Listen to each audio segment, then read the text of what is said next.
কেবল দিল্লি কেন্দ্রিক নয়, আন্তর্জাতিক চাপে ফেলে হাসিনাকে দেশে ফেরানোর ছক কষতে থাকে ভারত, যার প্রমাণ পরিষ্কার মোদির ওয়াশিংটন সফর।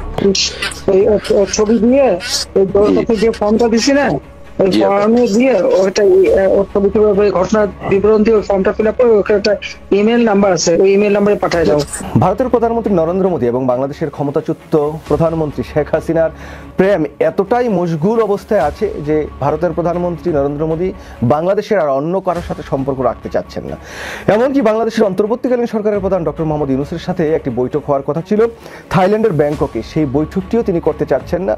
তিনি তার প্রেমের যে দক্ষিণা বাতাস সেটা আরো কিছুদিন বয়ে নিয়ে যাওয়ার চেষ্টা করছেন।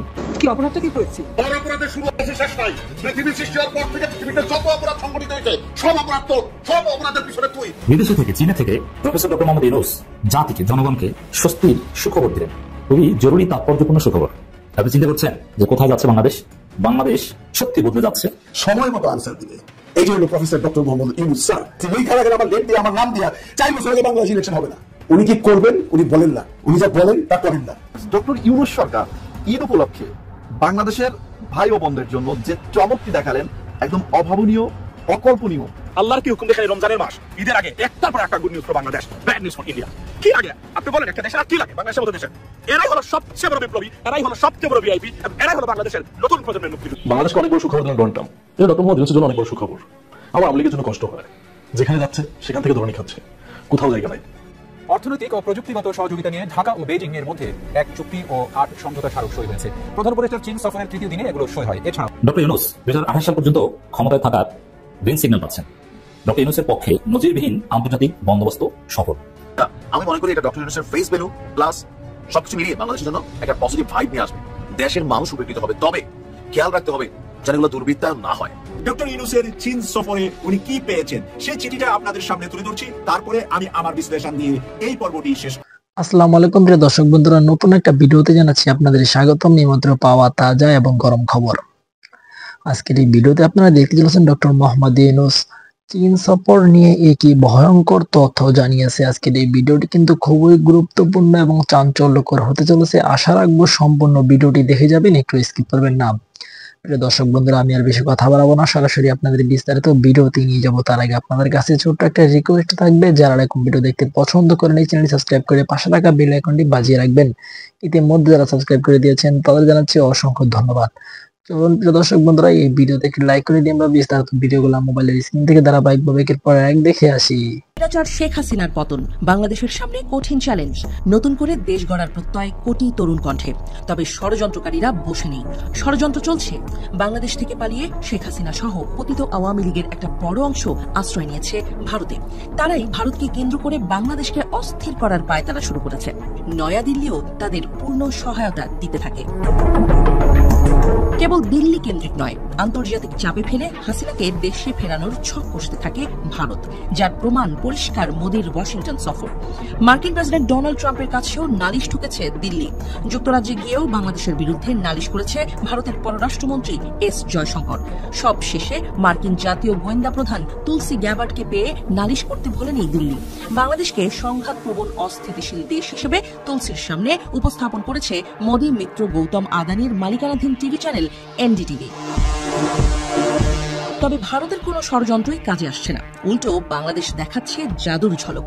অন্তর্বর্তীকালীন সরকারের প্রধান উপদেষ্টা ডক্টর মোহাম্মদ ইউনূসের দূরদর্শী কূটনীতি বাংলাদেশকে নিয়ে যাচ্ছে অনন্য উচ্চতায়। ভারত যেখানে আটকাতে চাইছে সেখান থেকেই আরও টগবগিয়ে ছুটছে বাংলাদেশ। এবার ডক্টর ইউনূসের চীন সফরের শুরুতেই বড় ধাক্কা খেল ভারত। এলডিসি গ্র্যাজুয়েশনের পর বাংলাদেশের বিদ্যমান শুল্ক ও কোটামুক্ত রপ্তানি সুবিধা আরও 2 বছর বহাল রাখার কথা জানিয়েছেন চীনের উপপ্রধানমন্ত্রী ডিং শুয়েশিয়াং। চীন সফররত প্রধান উপদেষ্টা ডক্টর মোহাম্মদ ইউনূসের সঙ্গে বৃহস্পতিবার এক সভায় এই ঘোষণা দিয়েছেন তিনি। এর মধ্যে চীনের বাজারে বাংলাদেশের শুল্কমুক্ত রপ্তানি সুবিধা 2028 পর্যন্ত বহাল থাকবে। এবছরের গ্রীষ্মকাল থেকেই বাংলাদেশ থেকে চীনে আম রপ্তানি শুরু হবে।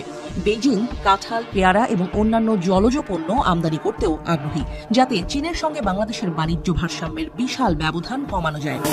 চীন সরকার ও বিশ্ববিদ্যালয়গুলো বাংলাদেশি শিক্ষার্থীদের আরও বেশি স্কলারশিপ প্রদান করবে উল্লেখ উল্লেখ করে ডিং শুয়েশিয়াং বলেন, ইতোমধ্যেই হাজার হাজার বাংলাদেশি শিক্ষার্থী চীনের বিভিন্ন বিশ্ববিদ্যালয়ে পড়াশোনা করছে।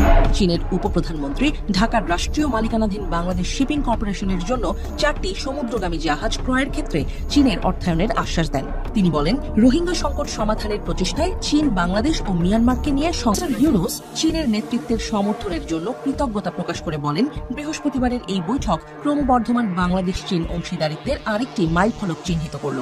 তিনি বলেন, আসুন আমরা একসঙ্গে কাজ করার সংকল্প গ্রহণ করি, যাতে আমাদের দুই দেশের মধ্যে কৌশলগত সম্পর্ক আরো সুদৃঢ় হয় এবং বন্ধুত্ব, সহযোগিতা ও পারস্পরিক অংশীদারিত্বের একটি নতুন যুগের সূচনা হয়।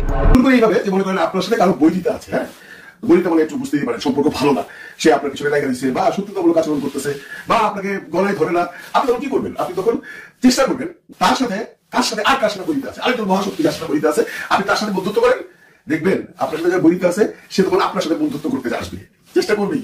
কেন বললাম? একটু মাথা ঘামেন, বুঝে নিন। এই প্রসঙ্গে বেশি কথা বলতে চাই না, আসল কথায় আসি।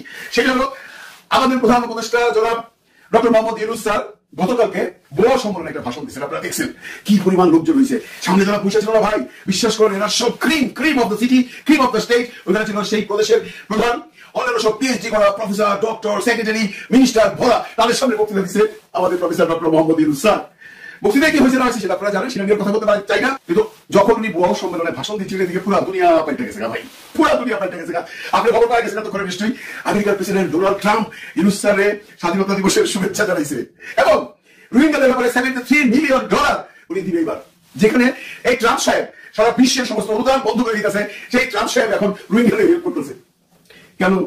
আপনারা অনেকে তখন বলছিলেন, একটা সময় ছিল যখন ইলেকশন হচ্ছিল আপনার আমেরিকাতে, যে বাইডেন পাস করবে তো ইউনূস স্যার আমাদের ক্ষমতায় বসে গেছেন। কিন্তু যখনই ট্রাম্প সাহেব পাস করলো, একটা গ্রুপে যে কি খুশি ভাই, কি খুশি যে এইবার ট্রাম্প আসছে, আইসা ইউনূস সাহেব খেয়া বলাবে, ভাবসাব এরকমই ছিল। কিন্তু একটা জিনিস বার করেন, ট্রাম্প সাহেব কত বুদ্ধিমান, কোনো কথা বলে না এই সব সম্পর্কে, no negative no positive. Even কি উনি ভারতীয় ইলিগাল ইমিগ্রেন্টসের সাথে যে বিহেভিয়ারটা করছেন আমেরিকার থেকে, যেভাবে পাঠাইছে তাদেরকে, বাংলাদেশ থেকেও কিন্তু 7 জনের জন্য পাঠাইছে, তাদের সাথে ব্যবহার করে নাই। শুধু ইন্ডিয়া, উনি গুয়েতামালা, উনি চিলি, উনি মেক্সিকোর জন্য সেম ভাবে পাঠিয়েছে। ট্রাম্প সাহেব হঠাৎ করে আমাদের এই প্রফেসর ডক্টর মোহাম্মদ ইউনূস স্যারের কাছে শুভেচ্ছা বার্তা পাঠাইলো, রোহিঙ্গাদের আর্থিক সাহায্য থেকে বললো, কি কারিশমা শুরু হলো ভাই। শুধু ট্রাম্প সাহেব কেন, ওদিকে রাশিয়া পুতিন সাহেব শুভেচ্ছা জানাইছে। তারপরে লোকের ভাই দুনিয়াতে, এই দুনিয়া যতগুলো দেশ আছে এর মধ্যে 5টা দেশকে সবচেয়ে বেশি বড় দেশ হিসেবে কাউন্ট করা হয়, শক্তিশালী হিসেবে কাউন্ট করা হয়, কারণ এই 5টা দেশ P5 মানে জাতিসংঘের নিরাপত্তা পরিষদের মেম্বার। কে জানেন? যারা জানেন না তাদের জন্য বলি, United States of America, Russia, China, France and England. তো ফ্রান্স আর ইংল্যান্ড হলো ইউরোপের, আর বাকি 3টা দেশের কথা বললাম, আমেরিকা, চায়না, রাশিয়া, তারা সবাই ইউনিসেফের পাশে এসে দাঁড়াইছে। বাকি হলো ফ্রান্স এবং ইংল্যান্ড, তারা তো আগে থেকে আছে ভাই, কারণ ফ্রান্স এবং ইংল্যান্ডের সাথে ইউনিসেফের যে সম্পর্ক ভাবতেও পারবেন না। তো রইল নাকি, তারপরে পুরো দুনিয়া তার পাশে চলে আসছে। আপনাদের আমি গতকালকে একটা ব্লগে বলছিলাম যে ইউনূস স্যার সারা বিশ্বকে তার ছায়া নিয়ে আসবে, তার কারিশমা দিয়া তার কাছে নিয়ে আসবে। আইনা উনি বাংলাদেশকে এমন একটা জায়গা নিয়ে যাবে, যারা তার সম্বন্ধে বাজে কথা বলতেছেন, যারা আজকেও বলতেছেন ইউনূস সাহেব চায়না থেকে জানতে পারবে না, কাঁথালারা বেঁচে বেঁচে আসবে, যারা বলতেছেন ইউনূস সাহেবের এইটা করা উচিত ওইটা করা উচিত, ওনারা বোধহয় জানে না ওনাদের লেখাপড়ার জ্ঞান আর প্রফেসর ডক্টর মোহাম্মদ ইউনূসের জ্ঞান আসমান জমিন ফারাক, আসমান জমিন ফারাক। তারপর ওনারা অ্যাডভাইস দিতেছে, একজন একইভাবে অ্যাডভাইস দিচ্ছে, দেখ অ্যাডভাইস দেখ, মন্দ কথা না বললেই হয়, মানলাম। এখন দেখেন এই যে গোয়া শহর গেছে, এটা মজার ঘটনা, অনেকে তো জানেন বা জানেন না, এই গোয়া শহর কিন্তু ইউনূসের নিজের শহর। জি, এগুলো উনি প্রথম জানেন, গোয়া সম্মেলনে একজন রাষ্ট্রপ্রধান হিসেবে আজকে প্রথম গেছে, কিন্তু এই গোয়ায় ওনার অনেক অনেক স্মৃতি আছে, অনেক অনেক কর্মকাণ্ড আছে যা গোয়া সিটির সবাই জানে। ইউনূস স্যার ওইখানে এই গ্রামীণ ব্যাংকের যে সিস্টেম সেটা চালু করছে এবং এই প্রদেশের অনেকগুলো ইউনিভার্সিটিতে ইউনূস স্যারের যে ইউনূস বিজনেস সেন্টার আছে সেগুলো খোলা আছে, অনেক স্টুডেন্টরা তাদের চিনে, ওখানে লোক তো তাদের বহুত আগে থেকে ছিলেন, বহু ইউনিভার্সিটিতে উনি অনেকবার ভাষণ দিয়ে আসছেন, লেকচার দিয়ে আসছেন। তো এই হলো প্রফেসর ডক্টর মোহাম্মদ ইউনূস। উনি মাত্র শুরু করলেন, উনি কারিশমা মাত্র শুরু হলো, মাত্র শুরু করলো চায়না দিয়া। এরপরে আপনারা দেখবেন দিন দিন দিন দিন আরো কত কিছু হইতেছে। কালকে যে কন্টেন্টে যারা দেখছেন তারা হয়তো অনেকেই বলতেছে যে আমি একটু বেশি কথা বলছি, আমি বেশি বানায় বলছি। না ভাই, এবার বানায় বলার দরকার নাই, আসমানে চাঁদ তুলে সবাই দেখে। ইউনূস সাহেবকে চায়নাতে যেভাবে সম্মানিত করা হচ্ছে সেটা কোনো প্রথম দিন, গতকালকে, আজকে আছে, আগামীকালকে আছে। যখন চায়নার প্রেসিডেন্টের সাথে বসবে তখন আরো কত কিছু আসবে আপনারা ভাবতেও পারবেন না। আজকে তো অলরেডি একটা জিনিস এসে গেছে, শুনে গেছেন কিনা জানি না, দ্যাট ইজ 2028 পর্যন্ত, মানে আগামী 4 বছর চায়নাতে বাংলাদেশের কোনো পণ্যের উপরে শুল্ক থাকবে না, কোনো কোটা থাকবে না। ভাবতে পারছেন? শুল্ক হলে আমরা একটা জিনিস, আমি এখান থেকে কাঁঠাল পাঠাইলাম, গভর্নমেন্ট কাঁঠালের উপরে একটা ট্যাক্স ধরবে। তারপরে কাঁঠাল আমি পাঠাইলাম 5 টাকা খরচ করে, গভর্নমেন্ট ট্যাক্স গভর্নমেন্টের 5 টাকা, বাজারের দাম হলো 10 টাকা, মালিক নিয়ে কিনলো, কিনা সে আবার আরেকখানে বেচলো 15 টাকা 20 টাকা হয়ে গেলো। কিন্তু এখন 5 টাকাতে যেটা আমি পাঠাবো ওটা 5 টাকাই থাকবে, এবং কোনো কোটা থাকবে না, কোনো লিমিটেশন থাকবে না।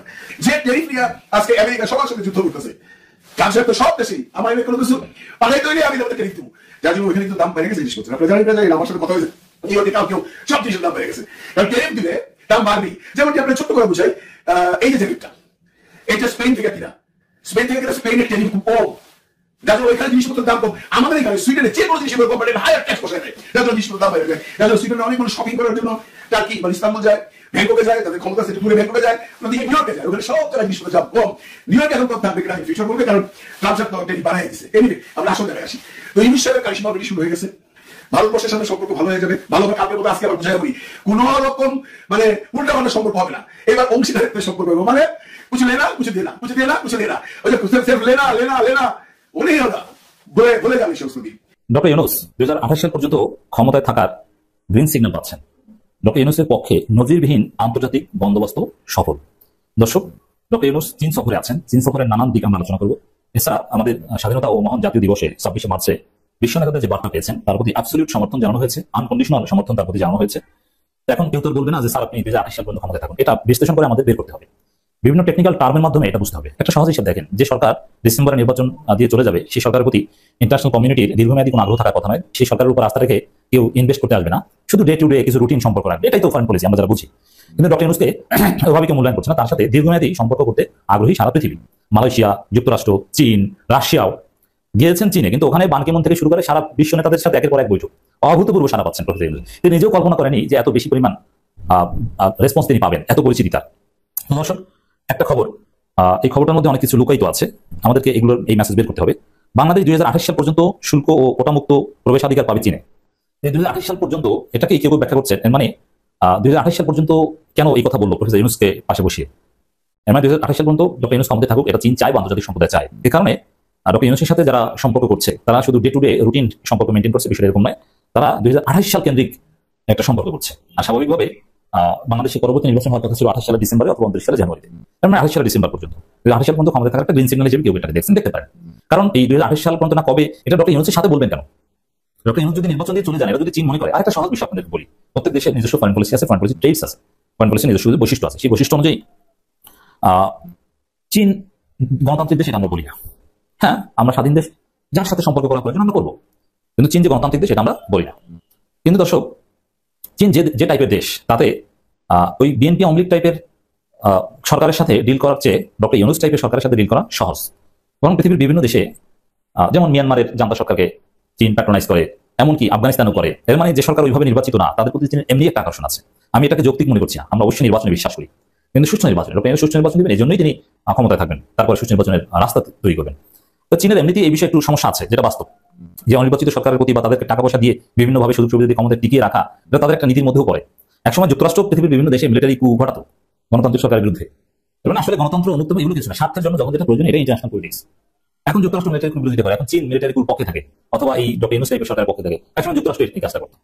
তো দর্শক, তো এই চীনের যে চরিত্র, যে রাষ্ট্রীয় চরিত্র, ফরেন পলিসির চরিত্র, যেটা আমি বললাম, এটার সাথে যদি আপনি মিলান, এই যে খবর যে বাংলাদেশ 2028 সাল পর্যন্ত শুল্ক ও কোটামুক্ত প্রবেশাধিকার পাবে চীনে, অর্থ 2028 সাল পর্যন্ত ডক্টর ইউনূসের সাথে আমরা ডিল করছি।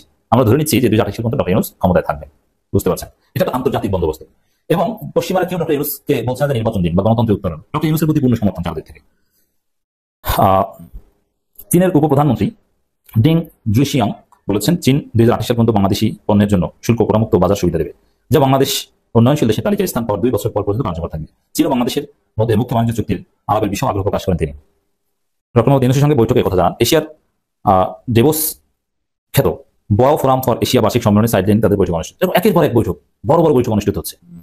দ্বিপাক্ষিক সম্পর্ক আরো দৃঢ় করার কথা জানিয়ে ডি জুইশিয়াং বলেন, তারা বাংলাদেশের অন্তর্বর্তী সরকারকে পূর্ণ সমর্থন দেবে। এই কথাটা, বাংলাদেশ অন্তর্বর্তী সরকারকে পূর্ণ সমর্থন দেবে, ইটস ভেরি সিগনিফিকেন্ট। এর মানে কি, ডিসেম্বর নির্বাচন করে চলে যাও, তাহলে কি পূর্ণ সমর্থনের কথা বলা হতো না? 28 সাল পর্যন্ত রাখতে চায় বলে এই পূর্ণ সমর্থনের কথা বলা হচ্ছে। দুই দেশের কূটনৈতিক সম্পর্ক প্রতিষ্ঠা 50 বছর পূর্তি উপলক্ষে উভয় দেশের বিনিয়োগ, বাণিজ্য, সাংস্কৃতিক সম্পর্ক, জনগণের পারস্পরিক বিনিময় বাড়ানোতে সম্মত হয়েছে। প্রধানমন্ত্রী বলেন, রাষ্ট্রপতি শি জিনপিং আপনার সফরকে অত্যন্ত গুরুত্ব দিচ্ছে। 6 মাস পর নির্বাচন দিয়ে চলে যাবে, তাকে এত গুরুত্ব দেয় না। এর মানে এত সহজে প্রফেসর যাচ্ছেন না, তাকে যেতে দেওয়া হবে না, আমরা যেতে দিব না। We want professor Yunus for 5 years. চীন আশা করে অধ্যাপক ইউনূসের নেতৃত্বে বাংলাদেশ আরো সমৃদ্ধ হবে। 6 মাস পর নির্বাচন দিয়ে চলে গেলে তাদের চেয়ে সমৃদ্ধ হওয়ার সুযোগ থাকে। এর মানে 6 মাস পর চলে যাবেন, এইটা চিন্তা করে কেউ কথা বলেন না। বুঝতে পারছি, আমি লাইন বাই লাইন ধরে দেখে সবাই কথা বলে এমন ভাবে ডক্টর ইউনূস অনেকদিন ক্ষমতায় থাকবেন, এইভাবেই কথা বলে সবাই আন্তর্জাতিক গোষ্ঠী। বৈঠকে বাংলাদেশের প্রধান উপদেষ্টা দেশের এক চিহ্নিতির প্রতি দৃঢ় প্রতিশ্রুতি ব্যক্ত করেন এবং বলেন বাংলাদেশ গর্বিত যে এটি দক্ষিণ এশিয়ার। ক্ষেত্র নিউজে আইএসপিআর যে বিবৃতি ছাপা হয়েছে সেখানে সেনাপ্রধানের বক্তব্য উদ্ধৃত করে কয়া হয়েছে আওয়ামী লীগের যে সমস্ত নেতারা ফৌজদারি মামলায় জড়িত না এবং যাদের ক্লিন ইমেজ আছে তাদের সমন্বয়ে গঠিত নতুন আওয়ামী লীগ আসন্ন জাতীয় সংসদ নির্বাচনে অংশ নিলে সেটি প্রতিদ্বন্দ্বিতামূলক, ফলপ্রসূ এবং আন্তর্জাতিক মহলে গ্রহণযোগ্য হবে। এটারই সে আগে কইছিল ইনক্লুসিভ ইলেকশন আগে কইছিল। তো তাহলে তো হাসনাত ঠিকই কইছে। এন্ড প্রশ্ন হইল আইএসপিআর কি বোধায় তাদের কি ভালো কোনো জনসংযোগ কর্মকর্তা নাই? ওই যে অনুসন্ধানী সাংবাদিক আছে না, আরো বুদ্ধিজীবী আছে না, আর ডাক্তার বুদ্ধিজীবী আছে, তাদের কাউরে দিয়া ওয়াকারের নতুন বন্ধু ডাক্তার জাহিদকে দিয়ে আরেকটু হোমওয়ার্ক করলে ওয়াকারকে বাঁচা দেওয়া যাইতো। এত দীর্ঘ সময় নিয়ে বিবৃতি দিয়ে ব্লান্ডার তো একেবারে আশা করি নাই। ওদের গাড়ির মতো কোয়া লাগে আর কি, ওই যে সি সি সি সি রে ননি সি সি সি সি রে ননি সি। এডিটর সাহেব আপনি গান গাইতে পারেন, আপনি গান বাজে দেবেন না? বেঁচে দেন ননি থেকে এবার এনিতে আসি। এনি আমি শিওর ইয়ানপসি করছে এবার যে হামাক কেন ধরে পিনাকি। এনি কছে যে সেনাপ্রধানের ভাবমূর্তি ক্ষুণ্ণ করা জাতির জন্য ভালো হবে না। কেন এনি কি মহাপুরুষ? ওই কি মানুষ না? ওর কোনো ভুল ত্রুটি হইতে পারে না? তো এনি যদি মনে করে যে ওই মানুষ না, মহাপুরুষ মহামানব, ওর কোনো ভুল ত্রুটি হবে না, মানে তাহলে এনা পরীক্ষা টরীক্ষা দিক, ওই একটা কাজ করুক আর কি। ওই যে আছে না ডাক্তার জাহিদ আছে, তারপরে এক অনুসন্ধানী আছে, ওদের কাছে তো ওই যে সেনাপ্রধানের পাদে গন্ধ পায় না ওরা। তো ওই এক কাজ করুক, সেনাপ্রধান আইসা স্টেডিয়ামের মধ্যে সবার সামনে পাদুক, আমরা শুকে দেখুন নিজের পাদে গন্ধ কিনা। যদি না থাকে তাহলে ঠিক আছে, তার ভাবমূর্তি আমরা ক্ষুণ্ণ করবো না। সোহরাওয়ার্দীর বডিগার্ডের ভাবমূর্তি ক্ষুণ্ণ করলে জেল এমন একটা আইন করেছিল কাটাল রানী। তো এনির দল ক্ষমতাতে আসবি তো কিছুদিন পরেই, মাশাআল্লাহ, ওই যে ডিসেম্বরে নাকি ক্ষমতাতে আসবি। তো আইসা আইন করুক, সেনাপ্রধানের ভাবমূর্তি রক্ষা বিষয়ক আইন নসিহত করার দরকার কি? সেনাপ্রধানের ইন্ডেমনিটি দিতে হবে, আবদার দেখে বাঁচি না। সেনাপ্রধান নিয়ে আমার খুব কংক্রিট কিছু অভিযোগ আছে, একই কথা তো বারবার বলার দরকার নাই, সে অভিযোগের জবাব দিতে হবে তো সেনাপ্রধানকে। আর এনি আপনাদের বলি, যেটি ক্ষমতা দেখেন সেটি যায় যদি চাইটা দেওয়ার খায় জাগে, তাহলে করে বাংলাদেশের রাজনীতিতে আপনি আপনার দল সব অপ্রাসঙ্গিক হয়ে যাবেন। যাইতেছে না, আপনাদের এজন্য দাম দেয় না কেউ, আমিও দেয় না দাম, পাবলিকে দেয় কিনা ইলেকশনে দেখা যাবে। তো ওই যে আপনারা নিয়ে একটা গান গাওয়া লাগে যে সি সি সি সি রে এনি সি সি সি সি সি রে এনি সি, এই এডিটর সাহেব আবার দেন না গান। এনি এরপরে যদি ওই ইলেকশন করবার গেলে ওই অপোজিশন পার্টি যদি ইনকেটা প্যারোডি বানায় না সি সি সি সি রে এনি সি, তাইলে গেলে গেছেন আপনি ইলেকশনে জেতার সারা শেষ আপনি বুঝাও। ওয়াকার কয় ইনক্লুসিভ ইলেকশন। ইন্ডিয়ার ভাড়াখাটা ইউকের অ্যাম্বাসাডার এই যে সারাকুক উয়া কয় ইনক্লুসিভ ইলেকশন। ইন্ডিয়ান সেনাপ্রধান কয় ইনক্লুসিভ ইলেকশন। কেন ওয়াকার কেন ইন্ডিয়ার মাউথ পিস হয়েছে? কারণ ওই সবগুলা ইন্ডিয়ান মাল। এমন কইতে পারেন জাতিসংঘ তো কইছে ইনক্লুসিভ ইলেকশন, তাই নাই? যে জাতিসংঘ তো 2014-তে কইছে, 2024-এ কইছে, ইন্ডিয়া কইছে, সারাকুক কইছে, ওয়াকার কইছে 2024-এ। এখন কুর করেনি কেন? আগে কইতো ইন্ডিয়া এটা বাংলাদেশের আভ্যন্তরীণ ইস্যু, এখন এটা ইন্ডিয়ার আভ্যন্তরীণ ইস্যু না। ইন্ডিয়ার এমবেসির সামনে না গরু ফেলে জবে দিয়ে একেবারে জিয়াফত দিব। সেনাপ্রধানের কাজ কি? বাংলাদেশের রাজনীতি কি হবে সেটা ম্যানুপুলেট করে দাও, কয়া দেওয়া, প্রফেসর ইউনূস প্রধান উপদেষ্টা হবে নাকি সেটা নিয়ে মতামত দেওয়া, এটা তার কাজ। যাদের রাজনীতি নাই তারা সেনাপ্রধানের হত্যা করতে পারে, মোদির হত্যা করতে পারে, আর আওয়ামী লীগকে ফিরানোর কাজে হাত লাগাইতে পারে। আমাদের রাজনীতি আছে, তাই হত্যার দরকার পড়ে না। বাংলাদেশের মানুষ কি দেখবে কন্ত? দেখবে পিনাকি, হাসনাত, আসিফ, সেনাপ্রধানের গুণে না, মানুষের হ্যাডম দেখবে, হ্যাডম। আমরা যদি কোনো মিছা অভিযোগ করতাম তাহলে এটা কথা ছিল। আমাদের অভিযোগ তো মিছা না, সলিড অভিযোগ। একজন সরকারি চাকরি করা কর্মকর্তাকে কেন আমার হুজুর করতে হবে? হাতে বন্দুক আছে তাই? শুনেন ভাই স্যার, মায়ানমারের আর্মির হাতে বন্দুক আছে না? একদিন রাজত্ব চালাইছে না, পারতেছে, হোগা বাজাতে এখন পারিচ্ছে না। আফগানিস্তানের সেনাবাহিনী ছিল না, টিকিছে, তালেবান আসিচ্ছে শুনে ভাগিছে। বাশার আল আসাদের সেনাবাহিনী ছিল না, পারছে টিকিতে, পারে নাই। দেশের জনগণের সমর্থন ছাড়া সেনাবাহিনীর কোনো শক্তি নাই, সে তখন দখলদার। সে দখলদারি টিকে না। সেনাবাহিনীর দেশের মানুষকে বাঁচায় না, দেশের মানুষ সেনাবাহিনীর রক্ষা কবচ, এটা মাথায় রেখেন। দেশের মানুষের বিরুদ্ধে হাসিনার পুলিশ দাঁড়াইছিল, 30 দিন লাগে নাই, টিকে নাই। এই হেভিলি মিলিটারাইজ পুলিশকে এটা একেবারে সম্পূর্ণভাবে পরাজিত করে দেওয়া গেছে। ওয়ার সাহেব একটা কথা খুব স্পষ্টভাবে বলি, আসিফ বলছে না আমরা সশস্ত্র সংগ্রামের ডাক দিতাম, কথাটা বাড়ায় বলেনি। 5 তারিখে যদি আর্মি গুলি চালাইতো আর হাসিনা যদি না পলাইতো তাহলে আমরা দীর্ঘমেয়াদী সশস্ত্র যুদ্ধ শুরু করতাম। ইন্ডিয়া সমর্থিত ফ্যাসিস্ট হাসিনাকে হটাইতে আমাদের সাহায্য করার জন্য প্রচুর বৃহৎ শক্তি ছিল, এখন আছে। অনেক রক্তপাত হইতো কিন্তু আমরা বিজয়ী হইতাম। কেমনে করতাম? ওটা যদি মিলিটারি হয়ে থাকেন সত্যি সত্যি তাহলে নিজে বুঝে যাবেন, বুঝে নেন। আর কইলাম না খুলে। তো এখন ওয়াকার কেন এমন অ্যাগ্রেসিভ আচরণ করছে সেটা না বুঝে দেখি। জাতিসংঘের রিপোর্ট বেরিয়েছে না ওই যে ফেব্রুয়ারির 2য় সপ্তাহে, ওটা আর্মির কমান্ডকে সরাসরি অভিযুক্ত করা হয়েছে। জাতিসংঘ সুপিরিয়র রেসপন্সিবিলিটির একটা তালিকা করেছে, ওর মধ্যে ওয়াকারের নাম আছে, ওয়াকারের নাম, আরো অনেক জেনারেলদের নাম আছে, শীর্ষ অফিসারদের নাম আছে। হাসিনার বিচার হইলে ওয়াকারেরও বিচার হবে, এটা তারা আতঙ্কিত করে তুলছে। এটা জাতিসংঘ বেশি তেরিবেরি করলে মিশন জয় বাংলা হয়ে যাবে।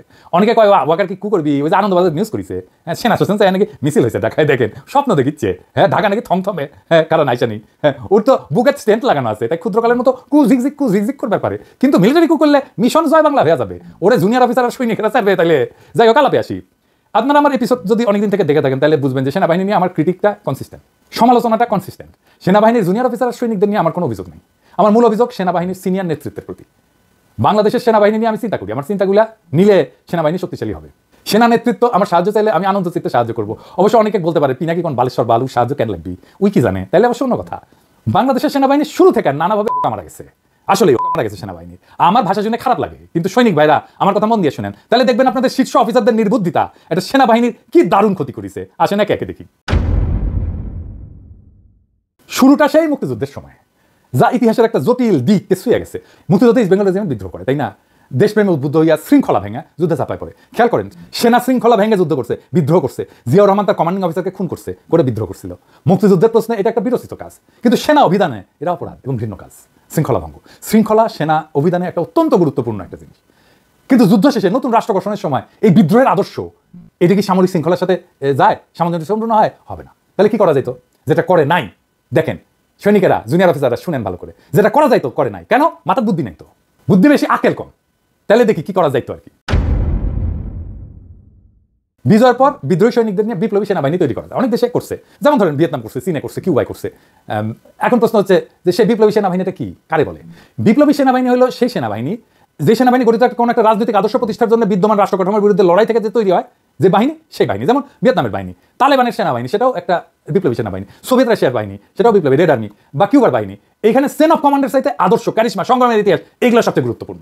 চেন অফ কমান্ড কম গুরুত্বপূর্ণ। শৃঙ্খলা থাকে, কিন্তু এটা নিয়ম ভিত্তিক না হয় আদর্শ ভিত্তিক শৃঙ্খলা থাকে। এগুলোকে পিপলস আর্মি বলা হয় বা জনগণের আর্মি বলা হয়। আর রেগুলার সেনাবাহিনী কি? রেগুলার সেনাবাহিনী হচ্ছে পেশাদার, নিয়মিত, প্রশিক্ষিত, শৃঙ্খলাবদ্ধ বাহিনী। এর বৈশিষ্ট্য হচ্ছে সরকার বা রাষ্ট্রের প্রতি আনুগত্য। চেন অফ কমান্ড খুবই কঠোর, এখানে রাজনৈতিক নিরপেক্ষতা এখানে বজায় রাখতে হয়। আদর্শগত না, শৃঙ্খলা ভিত্তিক বাহিনী, এটা নিয়মতান্ত্রিক। এই বাহিনী দীর্ঘমেয়াদে টেকসই। প্রশ্ন হচ্ছে বিপ্লবী সেনাবাহিনী দিয়ে বিজয়ের পরে রাষ্ট্র গঠন করা সম্ভব?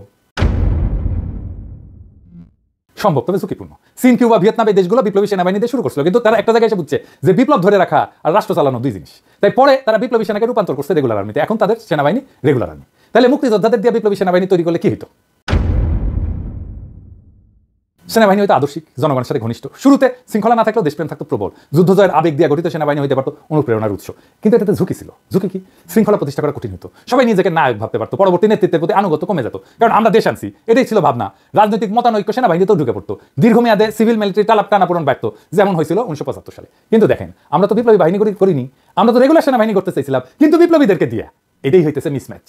আমরা একই সমস্যার মধ্যে পড়ছি, না ঘরকা না ঘাটকা। তাহলে উপায় কি? সমাধান হইতে পারতো বিজয়ের পর একটা ট্রানজিশনাল পিপলস আর্মি গঠন করা যেতে পারতো, যা ধাপে ধাপে ধাপে ধাপে রূপান্তর করা যেত রেগুলার সেনাবাহিনীতে। নেতৃত্বে রাখা যেত মুক্তিযোদ্ধা অফিসারদেরকে, কিন্তু শৃঙ্খলা এবং নিয়ম চালু করতে হইতো খুব দ্রুত। বিপ্লবী সেনাবাহিনীতে স্বাধীনতা আনা যায়, কিন্তু রাষ্ট্র করতে হলে লাগে রেগুলার সেনাবাহিনী। বিজয়ের পর বিদ্রোহীদের প্রশংসা করে তাদের একটা পেশাদার কাঠামোর ভিতরে নিয়ে আসা দরকার।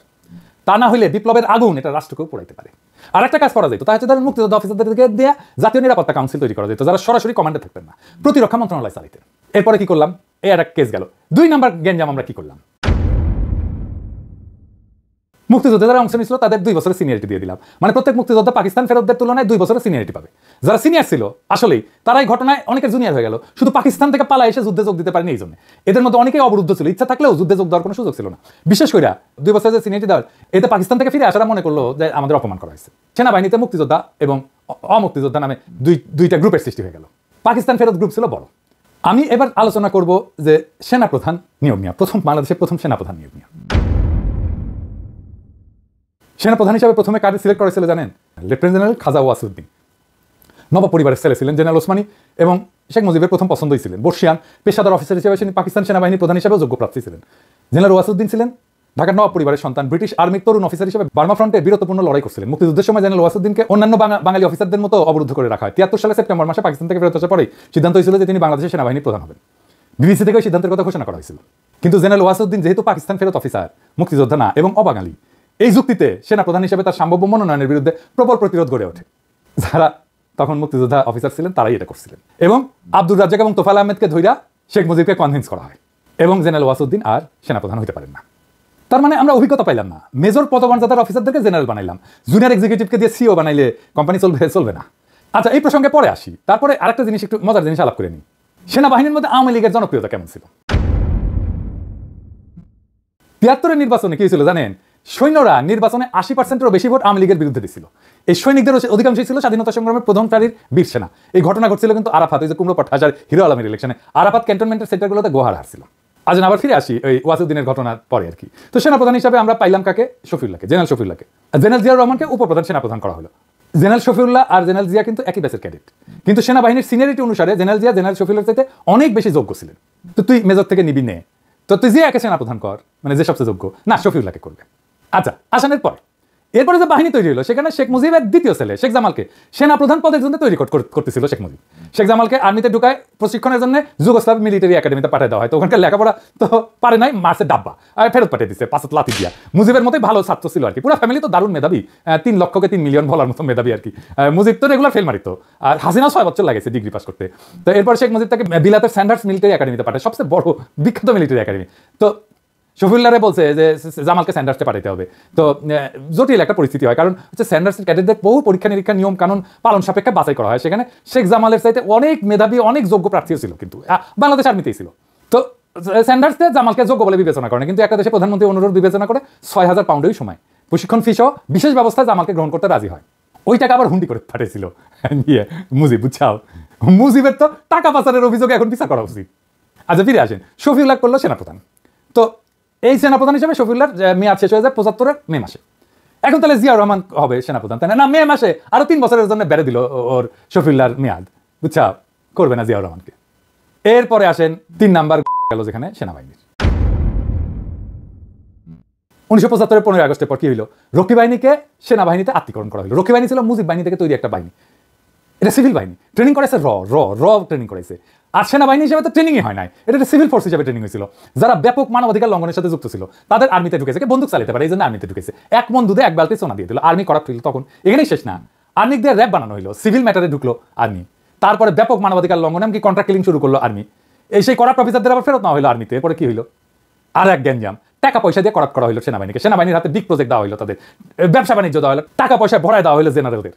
বাণিজ্য করা কি সেনাবাহিনীর কাজ? কন্ট্রাক্টরি করা কি সেনাবাহিনীর কাজ? তাহলে এদের হাতে দেশ রক্ষার দায়িত্ব থাকবে কেমনে? এরা আরাম আয়েশ করে আয়েশি জীবন নিয়ে সবসময় ধান্দা করে কিভাবে আরো টাকা কামানো যায়। সেনাবাহিনীর মধ্যে সুপার রিস্ক তৈরি হইলো এইভাবে।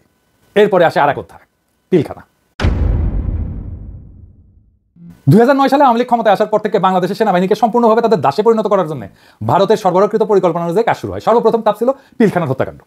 বিডিআরের সৈন্য দিয়ে সেনাবাহিনীর কর্মকর্তাকে হত্যা করা এবং সেনাবাহিনীর লোকজন দিয়ে সেই হত্যাকাণ্ড দাঁড়ায় উপভোগ করে দেখা, এটা ছিল প্রথম অপারেশন। সেটা অতি অনায়াসে সাফল্য লাভ করে।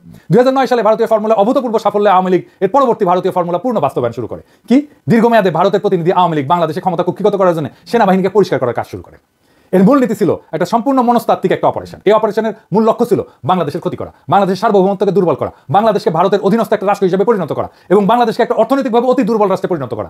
সেই সাথে অনন্তকাল পর্যন্ত এই অবস্থা জারি রাখার জন্য আওয়ামী লীগের মতো একটা ভারতীয় প্রতিনিধি দল বাংলাদেশের ক্ষমতায় থাকার সবচেয়ে মূল প্রতিবন্ধক ছিল সামরিক বাহিনী। ভারতীয় আধিপত্যের বিরুদ্ধে বাংলাদেশের সবচেয়ে বড় প্রতিবন্ধক ছিল বাংলাদেশের সামরিক বাহিনী। প্রিয় দেশবাসী, শুরু থেকে শেষ পর্যন্ত যারা এই ভিডিওটি দেখেছেন সকলকে জানাই অসংখ্য ধন্যবাদ। যারা এরকম নিউজ ভিডিও পেতে পছন্দ করেন তারা অবশ্যই এই চ্যানেলটি সাবস্ক্রাইব করে পাশে থাকা বেল আইকনটি বাজিয়ে দিবেন। যারা এখন এই ভিডিওটি শেয়ার করেননি, এই ভিডিওটি দ্রুত শেয়ার করে সকলকে দেখার সুযোগ করে দিন।